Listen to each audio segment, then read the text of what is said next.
Bismillahirrahmanirrahim.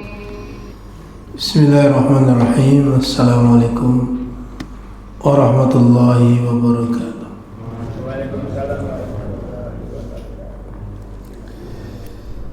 Innal hamdalillah nahmaduhu wa nasta'inuhu wa nastaghfiruh wa na'udzu billahi min shururi anfusina wa min sayyiati a'malina. May yahdihillahu fala mudilla lahu wa may yudlil fala hadiya lahu. Wa asyhadu an la ilaha illallah wahdahu la syarika lahu wa asyhadu anna Muhammadan abduhu wa rasuluh.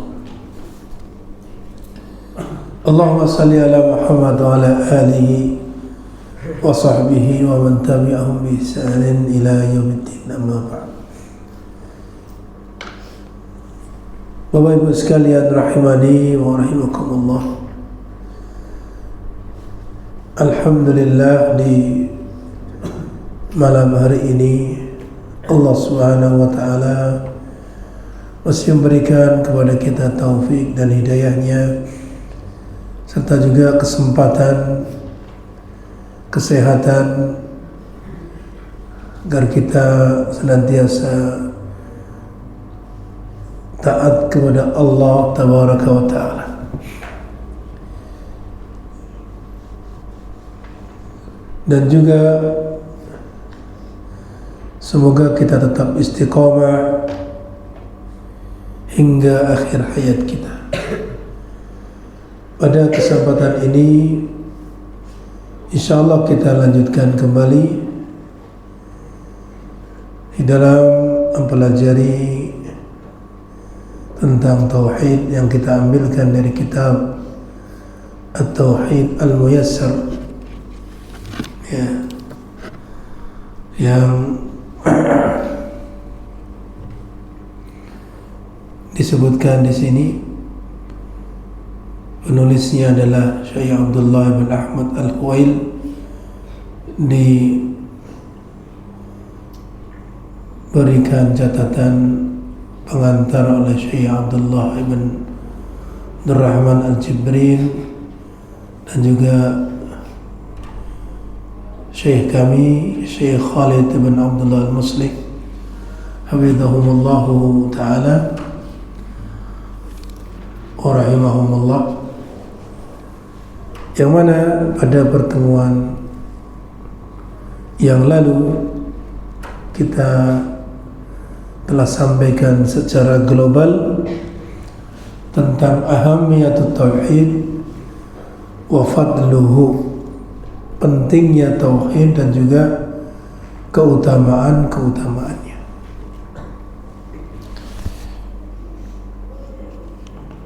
Keutamaan yang pertama dan pentingnya tauhid dan keutamaannya, yang pertama bahwa tauhid adalah merupakan rukun Islam yang paling agung. Ini sebagaimana disebutkan dalam sabda Rasulullah sallallahu alaihi wasallam, "Bunyal Islamu ala khamsin." Islam itu dibangun di atas 5 dasar. Ya, Rasulullah SAW mengibaratkan Islam itu dibangun di atas 5 dasar, 5 pondasi, 5 asas. Yang pertama syahadat tauhid dan syahadat Rasul. Syahadat an la ilaha illallah wa anna Muhammadar Rasulullah, bersaksi bahwa tidak ada sembahan yang berhak disembah kecuali Allah, dan bersaksi bahwa Nabi Muhammad adalah Rasulullah. Ini adalah asas yang pertama, dasar yang pertama dalam rukun Islam. Tanpa hal itu, sholat, zakat, puasa di bulan Ramadan, haji ke Baitullah sia-sia, tidak akan diterima. Oleh karena itu, mentauhidkan Allah salah satu rukun Islam yang paling penting, yang paling agung. Kemudian rukun Islam yang kedua, mendirikan salat, qaumus shalah, wa ita'uz zakah, wa shaumi Ramadan, wa hajjul bait. Mendirikan salat, membayar zakat, puasa di bulan Ramadan, kemudian melaksanakan haji ke Baitullah. Adapun keutamaan yang kedua adalah at-tauhid ahammul muhimmat wa awwalul wajibat. Tauhid artinya mentauhidkan Allah dan menjauhi kesyirikan itu adalah tugas terpenting, dan kewajiban yang pertama yang harus dilakukan. Oleh karena itu, mentauhidkan Allah itu harus didahulukan dari semua amal-amal. Fahuwa muqaddamun ala kullil a'mal. Mentauhidkan Allah harus didahulukan dari seluruh amal-amal perbuatan yang lainnya. Wasabiqu kullil muhimmat, dan yang lebih dahulu harus dilakukan dari segala tugas dan kepentingan. Limanzilatihil kubra wa li'amiyatihil uzma, karena kedudukannya yang sangat besar dan pentingnya tauhid tersebut. Bagaimana kok bisa penting? Di antaranya bahwa huwa awwalu ma yud'a ilaihi, itu adalah pertama yang harus diserukan, didakwahkan, di mana Rasulullah SAW memberi wasiat kepada sahabat tercintanya Mu'adz bin Jabal radhiyallahu anhu, ketika beliau mengutus ke negeri Yaman menjadi dai perwakilan Nabi di sana.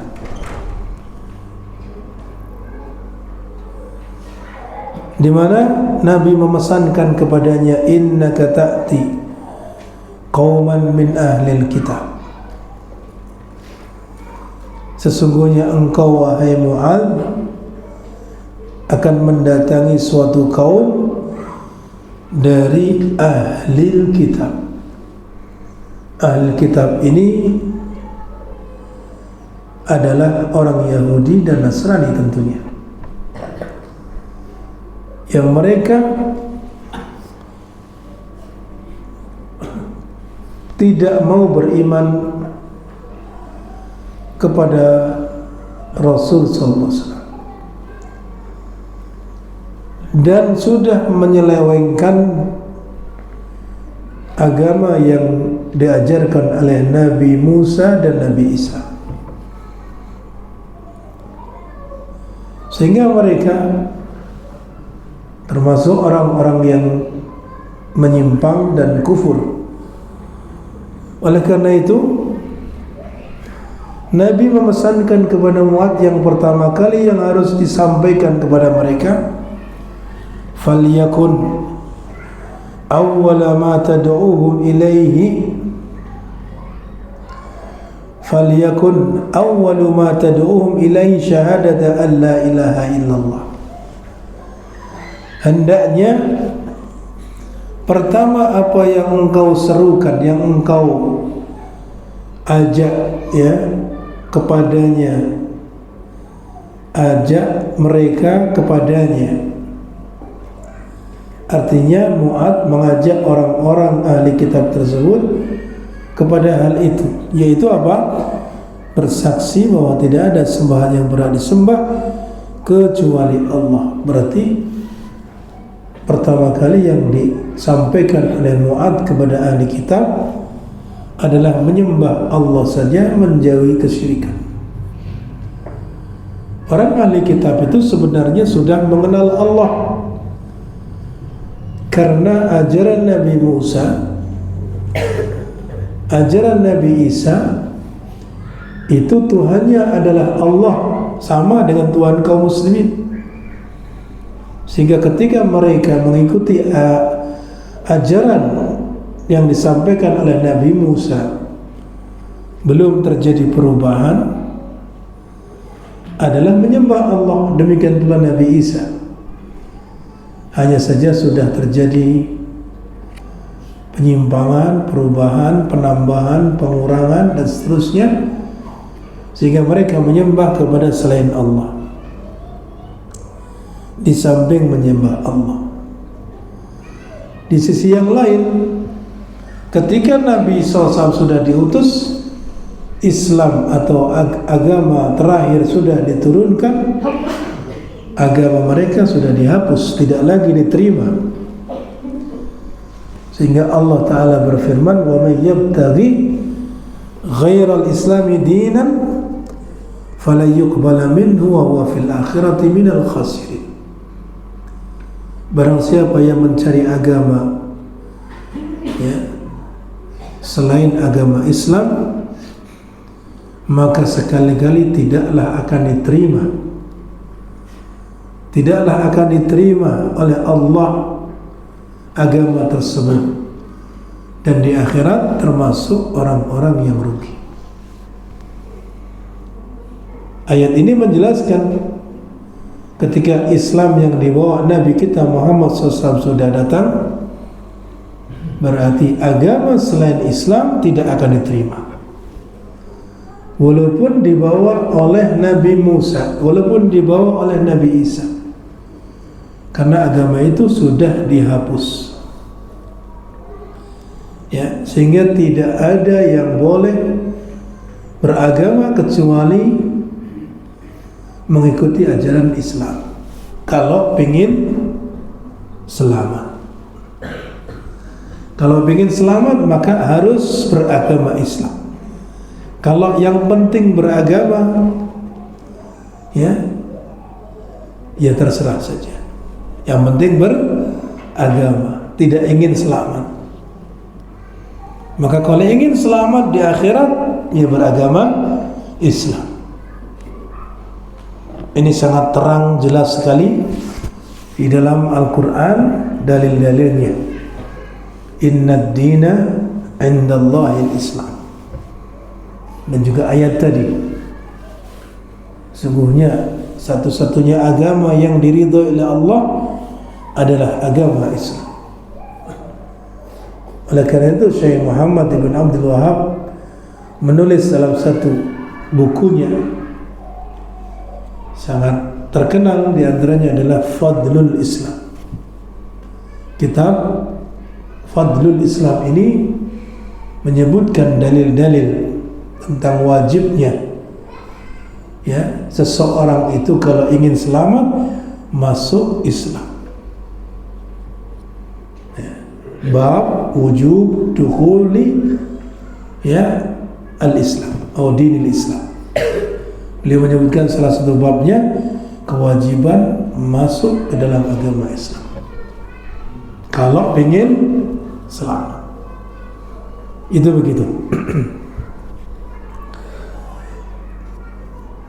Dalam riwayat yang lain tentang wasiat Nabi sallallahu alaihi wasallam kepada Mu'adz bin Jabal adalah ila an yuwahhidullah Hendaknya pertama yang engkau serukan kepada mereka adalah mentauhidkan Allah. Maksudnya agar mereka mau menyembah Allah saja dan menjauhi kesyirikan. Itu demikian. Ini menunjukkan pertama kali yang diwajibkan oleh manusia, maksudnya diwajibkan oleh Allah kepada manusia adalah mentauhidkan Allah Subhanahu wa taala. Sehingga dikatakan tadi tauhid adalah ahammul muhimmat, kepentingan yang paling penting, wa awwalul wajibat, dan kewajiban yang pertama kali yang harus dikerjakan. Kemudian yang ketiga, al-ibadat la tuqbalu illa bitauhid. Ibadah-ibadah itu tidaklah akan diterima kecuali pelakunya mentauhidkan Allah. Ini adalah merupakan syarat sahnya ibadah, syarat dasar diterimanya ibadah. Dan ibadah tidaklah disebut sebagai ibadah kecuali jika dia telah mentauhidkan Allah. Ini orang non-muslim, ini orang muslim. Ini tidak mentauhidkan Allah, ini mentauhidkan Allah. Sama-sama bersedekah, membantu tetangganya sakit. Yang ini datang bawa apa? Ya, bawa entah itu makanan, entah itu bentuknya uang untuk berobat, ya, berikan. Sedekah dari non-muslim yang tidak mentauhidkan Allah. Kalau ini muslim, sama, membawa barang yang sama atau mungkin lebih rendah nilainya. Ini mungkin bawa 1 juta, ini bawa 500, ya. Ini bawa dari makanan yang tidak didapati kecuali harus pesan dulu. Ini makanan ala kadarnya.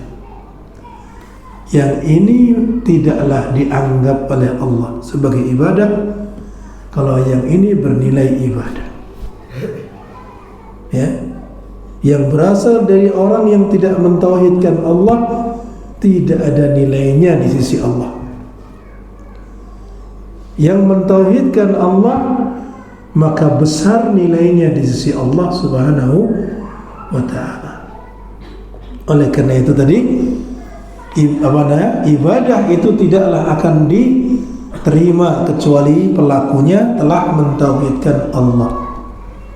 Sehingga ibadah yang dia lakukan tidaklah dinamai sebuah ibadah yang diterima kecuali telah mentauhidkan Allah. Ini sama seperti salat. Ya, tidaklah disebut salat yang sah kecuali dengan bersuci terlebih dahulu. Ya. Salat datang tanpa wudu. Ya, ada 2 orang datang sama-sama salat berjamaah di belakang imam dua-duanya. Yang satu tidak bersuci, satu bersuci. Kira-kira sholatnya diterima yang mana? Yang tentunya bersuci, yang memenuhi syarat. Nah, itu seperti itu diibaratkan. Jadi kalau ada orang yang beribadah lalu tidak mentauhidkan Allah, maka ibadahnya tidak diterima. Ya, tidaklah diterima. فإذا دخل الشرك fasadatil ibadah kal hadas idza dakhala fit tahar. Ya, suatu ibadah jika dia masuki kesyirikan maka akan rusak ibadah itu. Salat, ya, lalu salatnya karena manusia, tujuannya untuk manusia, ya, bukan karena Allah. Kenapa salat? Supaya gajinya dinaikkan. Ini salat karena Allah atau salat karena selain Allah? Salat karena selain Allah, ini berarti telah berbuat syirik. Telah berbuat syirik, maka salatnya rusak, tidak akan diterima dan rusak, batal. Salat pertama ikhlas menghadap Allah karena Allah, lalu riya di dalamnya, ya, takbiratul ihram, Allahu Akbar. Ada Pak Lurah, dia duduk di sampingnya, dikusuk-kusukkan biar Pak Lurah lihat, atau mertua baru nikah, ini mertua datang, wah ditampil, salatnya khusyuk supaya dilihat oleh yang datang. Dari awal sampai akhir tidak dia rubah, maka salatnya rusak, ya, salatnya rusak, ya, bisa jadi batal, bisa jadi pahalanya yang hilang. Makanya tadi, kalau suatu ibadah dimasuki kesyirikan, karena riya itu syirik kecil, sedangkan tadi salat karena orang lain atau karena duniawi, itu bisa masuk kategori syirik besar. Diibaratkan seperti hadas, ya, yang memasuki orang yang sudah bersuci. Orang yang sudah bersuci lalu hadas, kira-kira taharahnya, bersucinya atau wudhunya batal atau tidak? Batal, sama seperti itu. Nah, oleh karena itu, ibadah tanpa mentauhidkan Allah itu bisa jadi menjadi kesyirikan, ya, seperti kesyirikan yang merusak amal perbuatan dan menghapus pahalanya, sehingga bisa jadi pelakunya akan kekal di neraka. Wal'iyadzubillah. Ini yang ketiga.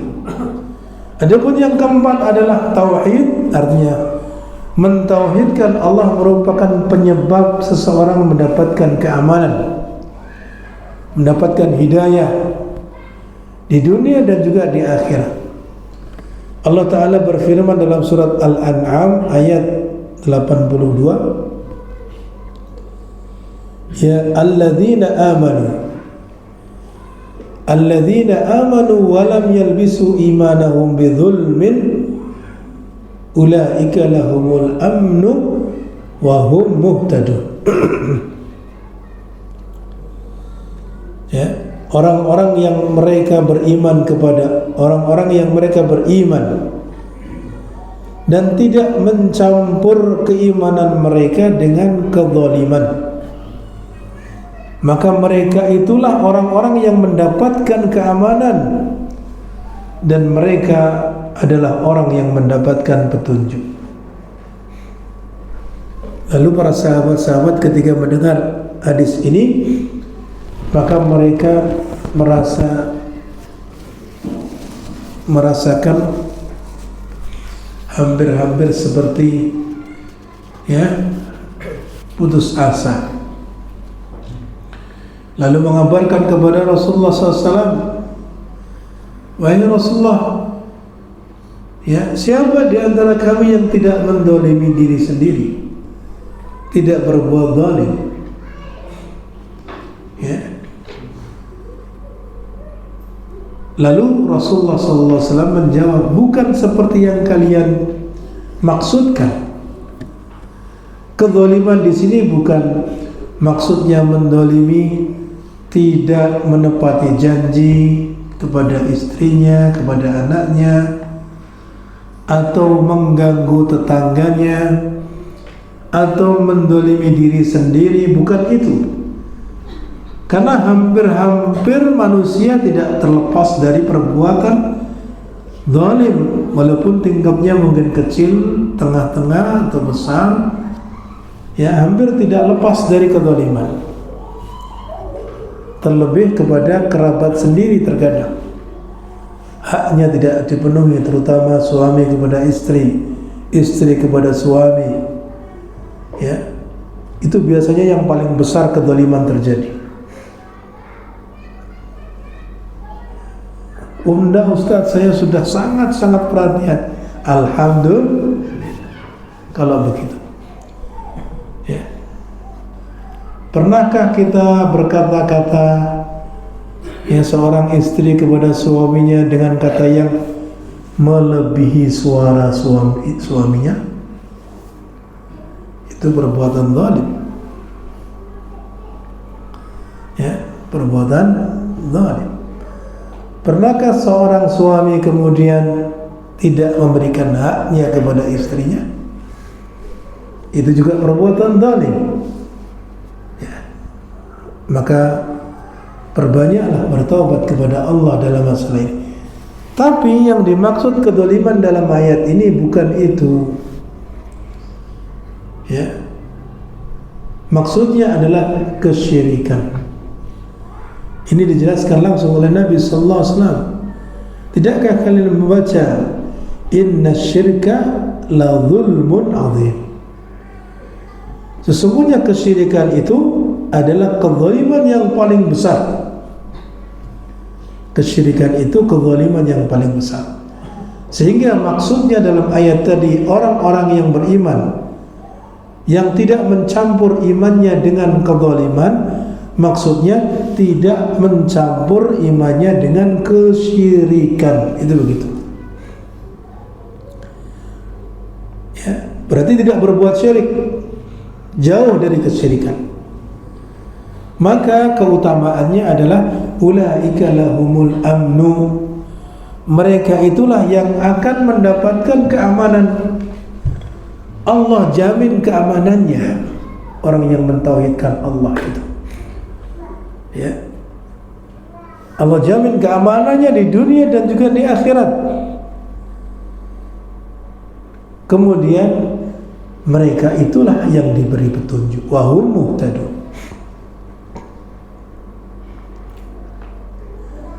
Sehingga di sini yang dimaksud kezaliman dalam ayat adalah kesyirikan. Sebagaimana itu disebutkan dalam hadis Ibnu Mas'ud radhiyallahu anhu. Ibnu Katsir rahimahullah mengatakan terkait dengan ayat ini, ay haula'i alladziina akhlasul ibadata lillahi wahdah la syarika lahu wa lam yusyriku bihi syai'a. Maksudnya mereka itu adalah orang-orang yang mengikhlaskan ibadah mereka kepada Allah semata, tidak menyekutukannya dengan sesuatu apapun, ya. Humul aminuna yaumal qiyamah, mereka itulah yang akan mendapatkan keamanan nanti di yaumil qiyamah. Al muhtaduna fid dunya wal akhirah, dan mereka yang diberi petunjuk di dunia dan akhirat. Ini kata Ibnu Katsir rahimahullah dalam menjelaskan ayat itu. Maka barang siapa yang mendatangkan tauhid, kata beliau, barang siapa yang mentauhidkan Allah dengan sempurna, maka dia berhak mendapatkan keamanan yang sempurna dan hidayah yang sempurna. Wa dakhala jannata bila azab, dan dia akan masuk surga tanpa diazab dulu. Ini kalau yang keimanannya sempurna tanpa kesyirikan, tauhidnya sempurna tanpa kesyirikan. Ayat demikian. Tadi dikatakan bahwasanya kesyirikan adalah adzlamu adzulli, kezaliman yang paling besar. Berarti sebaliknya, tauhid adalah a'dalul adl, keadilan yang paling adil. Kesyirikan, kezaliman yang paling zalim, yang paling besar. Kenapa? Ya, kenapa kira-kira kalau dikatakan kesyirikan itu sebagai kezaliman yang paling besar? Apa sih makna zalim? Zalim itu menempatkan sesuatu tidak pada tempatnya. Ya. Menempatkan sesuatu tidak pada tempatnya. Kopiah dipakai di dengkul atau dengkul atau di kaki, ini menempatkan kopiah pada tempatnya atau tidak? Tidak pada tempatnya. Berarti zalim kepada kopiah. Itu begitu. Karena seharusnya ditaruh di atas kepala, tapi ditaruh di kaki. Ya.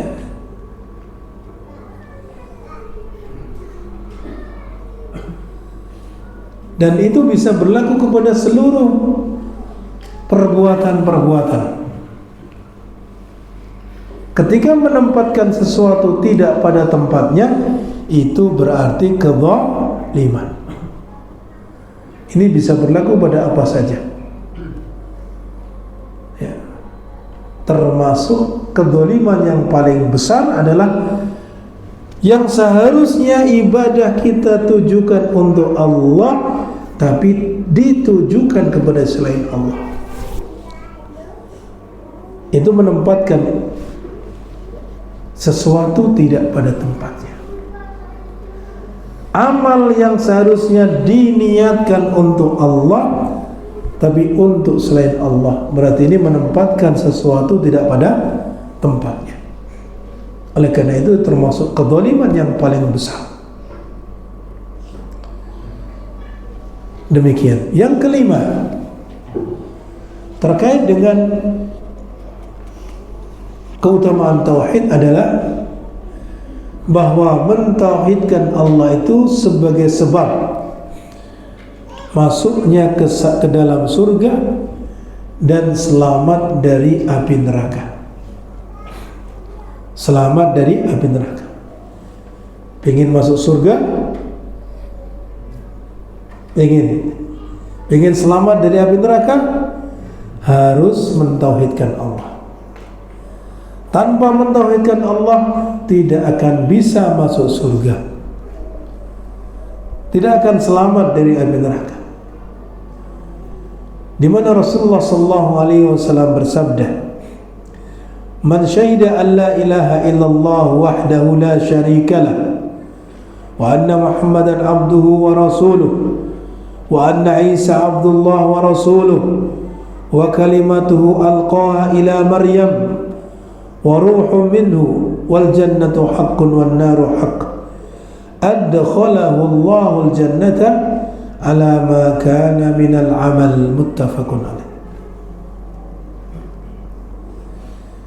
Barang siapa yang bersaksi bahwa tidak ada sesembahan yang berhak disembah kecuali Allah semata, tidak ada sekutu baginya, dan bersaksi bahwa Nabi Muhammad adalah hambanya dan utusannya, hamba Allah dan Rasul Allah,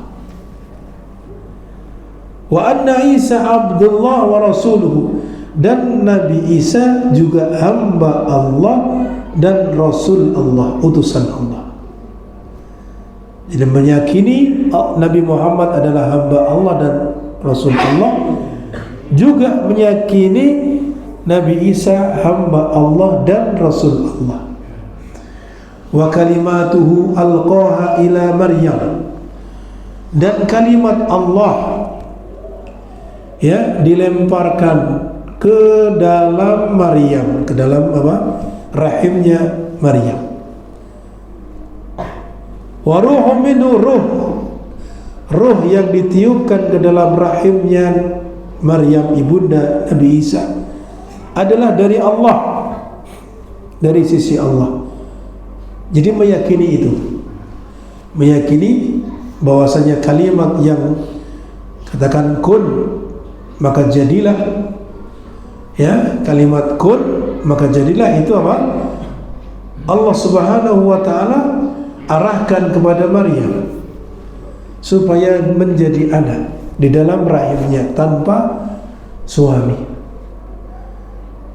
Ini kehendak Allah Subhanahu wa taala yang itu bagi Allah sangat mudah. Dan ruhnya yang ditiupkan ke dalam rahimnya Maryam juga itu sebagai apa? Ruh datangnya dari Allah. Lalu meyakini wal jannatu haq, surga itu hak, surga itu benar adanya dan sekarang sudah disiapkan, sudah ada. Wan naru haqqun, dan meyakini juga bahwa neraka itu benar adanya, bukan seperti kata orang yang menganggap itu sebagai dongeng semata.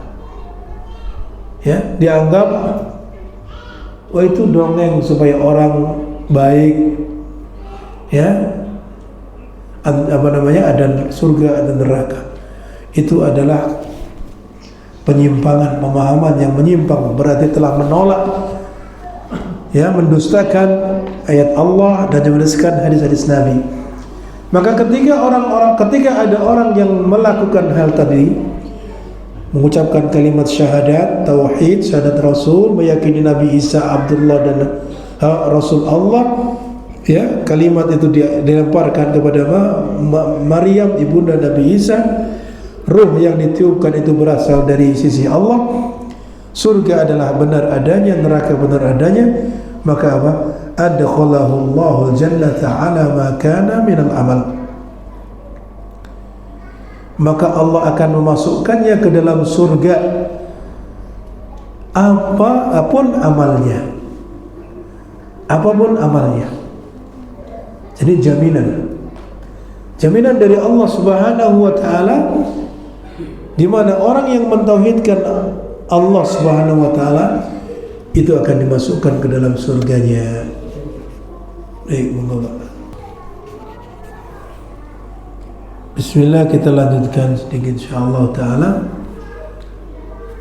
bahwa hadis yang lain yang menjelaskan tentang mentauhidkan Allah merupakan sebab dimasukkan ke dalam surga dan diselamatkan dari api neraka adalah bahwa Nabi SAW bersabda, fa inna Allah harrama 'alan nari man qala la ilaha illallah yabtaghi bidzalika wajha Allah, muttafaqun alaih. Sesungguhnya Allah mengharamkan atas neraka, ya, mengharamkan atas neraka bagi orang yang mengucapkan la ilaha illallah yabtaghi bidzalika, yang mengharapkan dengan hal itu wajah Allah. Artinya ikhlas. Ketika dia mengucapkan la ilaha illallah betul-betul datang dari hatinya, bukan karena unsur atau dorongan yang lain, tapi karena betul-betul murni mengharapkan pahala, mengharapkan wajah Allah. Maka Allah haramkan dia masuk neraka. Neraka tidak boleh menerima orang yang mengucapkan apa tadi? La ilaha illallah dalam keadaan betul-betul mengharapkan wajah Allah. Ini muttafaqun alaih. Kemudian yang keenam yang merupakan keutamaan tauhid adalah bahwa tauhid itu najatun, merupakan sebab keselamatan min karabid dunya wal akhir, dari, ya, malapetaka dunia dan akhirat.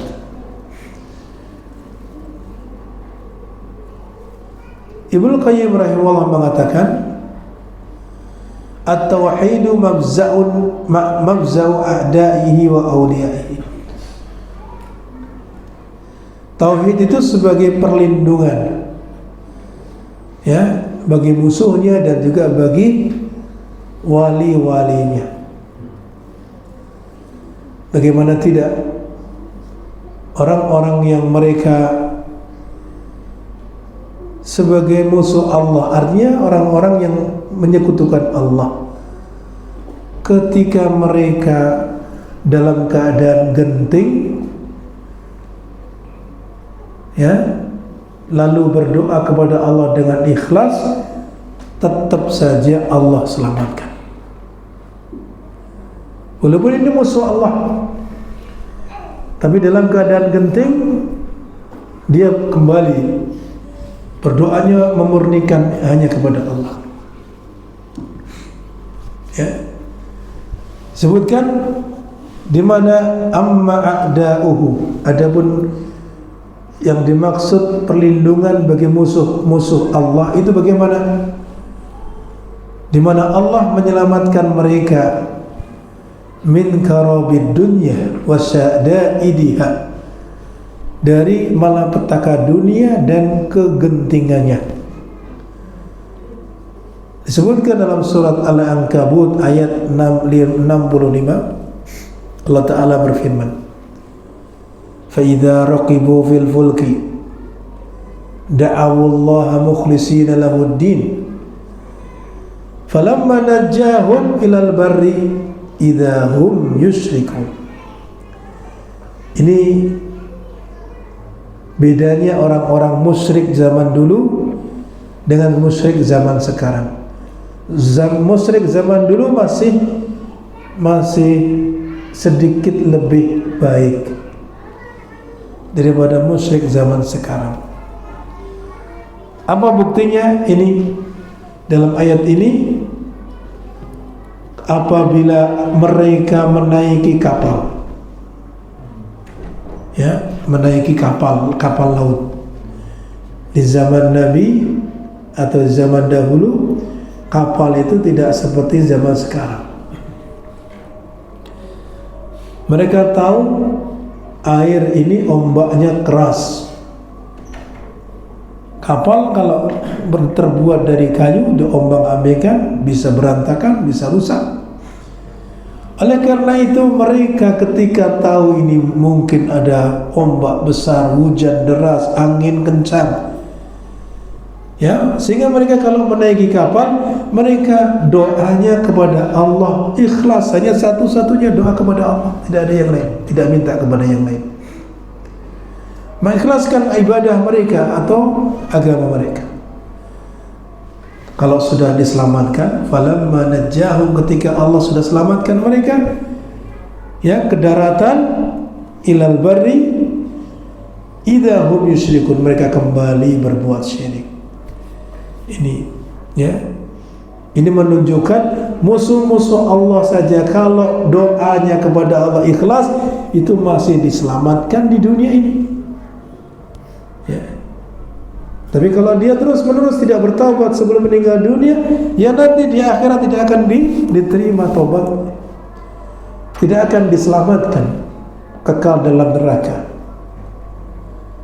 Nah, itu. Kalau di dunia, kalau betul-betul ikhlas mengharapkan pahala, mengharapkan apa tadi? Berdoa kepada Allah saja, akan dikabulkan, diselamatkan dari malapetaka. Itu demikian. Itu musuh-musuh Allah. Adapun wali-wali Allah sudah sangat jelas, wali-wali Allah lebih berhak untuk ditolong, untuk diselamatkan. Di mana disebutkan fayunjihi min kurubatid dunya wal akhirah wasyada'idihima, di mana Allah menyelamatkan orang-orang yang merupakan para wali Allah. Wali Allah ini semua orang-orang yang beriman, yang bertakwa. Jadi para wali Allah jangan dianggap orang-orang 1, 2 orang sampai 9 saja, bukan. Wali Allah itu banyak, yang penting memenuhi syarat-syaratnya, beriman dan bertakwa. Itu sudah menjadi wali Allah. Tentunya tingkat-tingkatan. Wali Allah itu tingkatan 3. Sabiqun bil khairat, muqtasid, dan zalimun li nafsi, itu wali Allah. Sabiqun bil khairat, orang-orang yang berlomba-lomba melakukan kebaikan, ini derajatnya paling tinggi. Itu pun bertingkat-tingkat dari kalangan para nabi dan rasul dan sahabat-sahabat mereka, orang-orang yang tinggi keimanannya, itu para wali Allah. Kemudian yang kedua tingkatannya muktasid, mereka tidak bermaksiat. Yang kedua muktasid, yang melakukan yang wajib saja, tentunya tidak melakukan kemaksiatan. Ini wali-wali Allah yang pertengahan. Dan yang terakhir, yang paling rendah, itu yang zalimun li nafsi, ya, melakukan kebaikan, maksiat juga dilakukan. Itu mendolimi diri sendiri. Nah itu, ini wali-wali Allah juga, tapi apa? Zalimun li nafsihi, mendolimi diri sendiri. Tentunya balasan Allah kepada mereka juga berbeda-beda. Diselamatkannya mereka dari musibah juga berbeda-beda. Berarti kalau kita banyak musibah tidak diselamatkan, berarti hati-hati, ini kita tingkat kewaliannya masih sangat rendah. Ya, tingkat kewalian kita di sisi Allah sangat rendah. Ya, berdoa tidak diijabahi. Ya, minta ini minta itu, sepertinya ya kok begini-begini saja. Nah, ini barangkali tingkat kewalian kita di sisi Allah sangat rendah. Berarti harus diperbaiki keimanan dan ketakwaannya. Ya, atau bisa jadi dia itu sebagai ujian, bisa jadi. Ya, misalkan menurutnya secara real ijabahnya belum diijabahi, barangkali disimpan oleh Allah sebagai ujian bagi dia, atau digantikan dengan dalam bentuk yang lain. Itu bisa jadi. Jadi yang jelas tetap saja kita husnudzan kepada Allah Subhanahu wa ta'ala. Yang jelas bahwasanya para wali Allah itu diselamatkan oleh Allah dari kegentingan malapetaka dunia dan juga akhirat. Fahadi sunnatullah fi ibadihi. Ini adalah merupakan sunnatullah bagi para hamba-hambanya.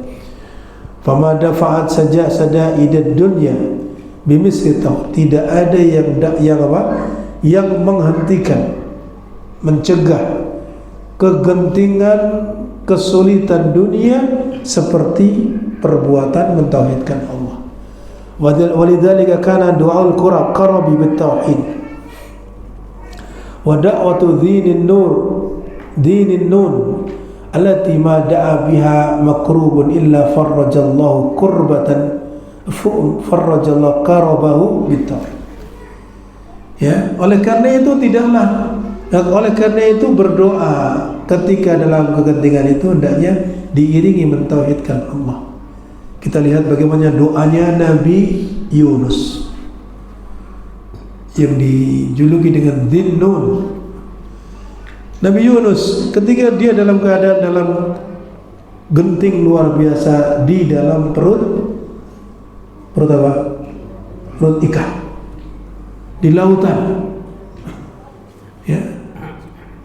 Ketika dia berdoa kepada Allah Subhanahu wa ta'ala dengan mentauhidkan Allah, la ilaha illa anta subhanak inni kuntu minadh dhalimin. Itu saja doanya.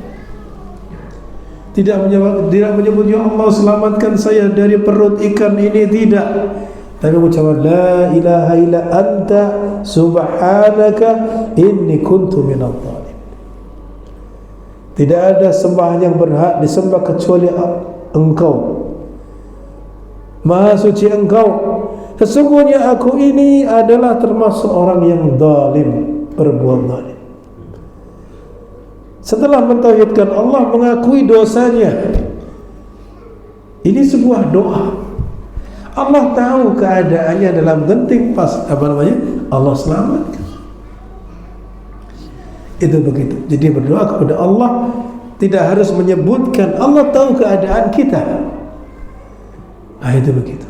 Sehingga Allah selamatkan, Allah berikan yang terbaik. fala yulqa fil qurabi al-idhami illa syirk, dan tidaklah seseorang dilemparkan dalam malapetaka atau musibah yang besar kecuali disebabkan kesyirikan. Jadi perbuatan syirik itu penyebab terbesar masuknya seseorang dalam malapetaka di dunia atau lebih-lebih di akhirat. Wala yunji minha illa tauhid, tidaklah dapat menyelamatkan dari musibah-musibah atau malapetaka tersebut kecuali dengan sebab mentauhidkan Allah. Itu demikian. Fahuwa mabza'ul khaliqah wa malja'uha wa hisnuha wa ghayatuha. Kemudian yang terakhir adalah mentauhidkan Allah itu merupakan hikmah diciptakannya manusia dan jin. Jadi kita di dunia ini diciptakan oleh Allah dan juga bangsa jin diciptakan oleh Allah semata-mata tujuannya untuk mentauhidkan Allah, beribadah kepada Allah semata. Allah Ta'ala berfirman, wa ma khalaqtul jinna wal insa illa liya'budun, dan tidaklah aku ciptakan jin dan manusia kecuali agar mereka menyembahku, agar mereka mentauhidkanku, gitu kata Allah. Oleh karena itu, fama ursilatir rusul wala unzilatil kutub, tidaklah para rasul diutus, tidak pula kitab-kitab diturunkan, wala syuri'atis syara'i, dan tidak pula syariat itu disyariatkan, wala ujidal khalq, tidak pula makhluk ini diadakan, diwujudkan oleh Allah, illa liyuwahhidullah, illa liyuwahhidallah wa yu'bad duna siwa, melainkan agar Allah ditauhidkan dan Allah disembah dan bukan yang lainnya. Jadi para rasul diutus, kitab-kitab oleh Allah diturunkan kepada rasul yang telah ditetapkan. Kemudian syariat disyariatkan, makhluk ini diadakan, diwujudkan di dunia. Semua ini tujuannya agar Allah disembah, ditauhidkan, ya, diibadahi, bukan menyembah kepada selainnya. Itu demikian. Ini barangkali yang bisa kita sampaikan pada malam hari ini sebagai penjelasan tentang pentingnya tauhid dan juga keutamaannya, ya, dari apa yang telah kita sebutkan pada pertemuan yang lalu secara global. Demikian, mudah-mudahan bermanfaat. Wassallallahu ala nabiyina Muhammad wa ala alihi washabihi ajma'in. Subhanakallahumma bihamdika asyhadu an la ilaha illa anta astaghfiruka wa atubu ilaik. Assalamualaikum warahmatullahi wabarakatuh.